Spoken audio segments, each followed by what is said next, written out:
Vážení priatelia, na silný tlak záujemcov o publikáciu Java 90 z produkcie Považských strojární sme pristúpili k druhému vydaniu podrobnej knihy. Druhé vydanie je rozšírené o mnohé informácie, ktoré sa podarilo získať behom 7-ročnej prestávky od roku 2017, kedy táto dnes nedostupná publikácia bola vydaná.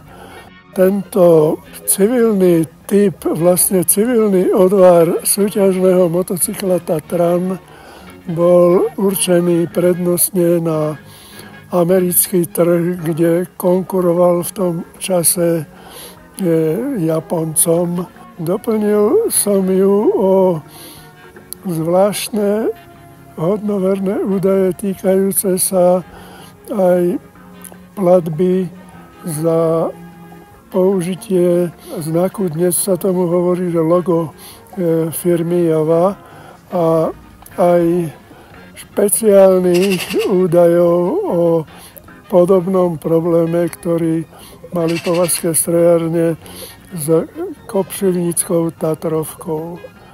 Mám tu výhodu, že som pracoval na vývoji motocyklov, konštrukcii motorov, kde sme kreslili tento, dá sa povedať, špeciálny motor nezvyčajného charakteru v Československu.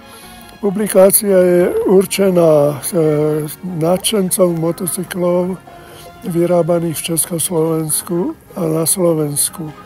Je dôležitým vodítkom pre historikov, kde pramene tohoto charakteru sú dnes nedostupné. A hlavne je výbornou pomôckou pre reštaurátorov a renovátorov motocyklov, ktorým tým, že ich dajú do pôvodného stavu, sa zhodnotí zbierka nie len historicky, ale aj finančne.